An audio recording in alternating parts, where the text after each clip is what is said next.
नमस्कार, मैं हूं doctor K Aggarwal, president Heart Care Foundation of India and CMAAO, past national president Indian Medical Association and editor मेटाक्स।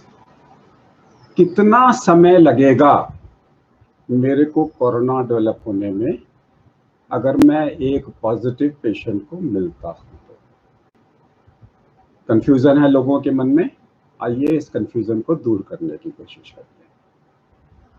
अगर किसी एक पेशेंट को टीबी है, फेफड़ों का टीबी है, उसका स्पूटम में एएफबी पॉजिटिव है और वो मेरे साथ में प्लेन में जर्नी कर रहा है और 4 घंटे के बाद में हमारा प्लेन लैंड कर जाता है, मेरे को टीबी होने के चांसेस बहुत कम हैं अगर वो मेरे साथ में भी बैठा हुआ है तो, क्योंकि टीबी का एक्सपोजर टाइम मेरे को कम से कम 8 घंटे का चाहिए।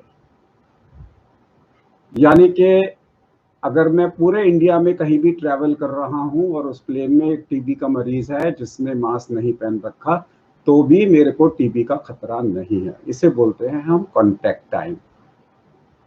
कॉन्टैक्ट टाइम कोरोना के अंदर में 30 मिनट का है, कुछ लोग 10 मिनट का भी बोलते हैं, लेकिन अगर हमारा जो सिमाओ गाइडलाइंस है, confederation of medical association of Asia and Oceania, हमारी गाइडलाइंस में ये 30 मिनट्स का है।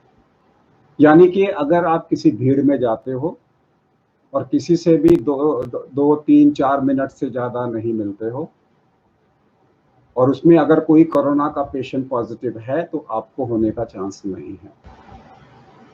अगर आपको कोरोना पॉजिटिव है और आप एक 100 लोगों की भीड़ में जाते हो और किसी से भी 2 मिनट से ज़्यादा नहीं मिलते, तो हो सकता है किसी को भी वो इन्फेक्शन ना हो, अनलेस आपने सरफेस पे रख दिया और लोग उस सरफेस को टच करें। हम सिर्फ ड्रॉपलेट टू ड्रॉपलेट, यानी कि we are talking about droplet infection which is human to human transmission की बात कर रहे हैं।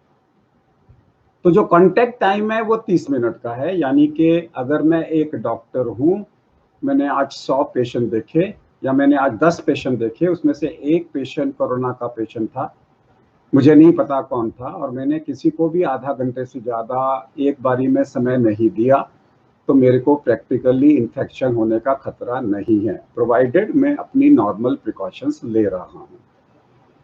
सो साइकेट्रिस्ट को अपना काउंसलिंग टाइम आधा घंटे से कम कर देना चाहिए। डॉक्टर सर्जन्स को अगर उनका surgical time less than 30 minutes है, it is fine. If it is more than 30 minutes तो डेफिनेटली 2 सर्जन्स को मिलकर सर्जरी करनी चाहिए, ताकि कोई भी एक सर्जन को आधा घंटे से ज़्यादा का सर्जिकल टाइम ना हो। अगर आप किसी रेस्टोरेंट में जा रहे हैं तो फिर आप आधा घंटे से कम का समय रखिए। आप पिक्चर हॉल जाएंगे, वो तो पॉसिबल नहीं होगा कि आधा घंटे का होगा, इसलिए पिक्चर हॉल में हमेशा आपका रिस्क रहेगा। अगर मॉल पे घूमने जाएंगे तो रिस्क रहेगा, आपने कुछ खरीदना है, गए खरीदा वापस आ गए तो आपको रिस्क नहीं है। याद रखिए, जो कांटेक्ट टाइम है उसे हम 30 मिनट का बोलते हैं, लेकिन विद प्रिकॉशंस।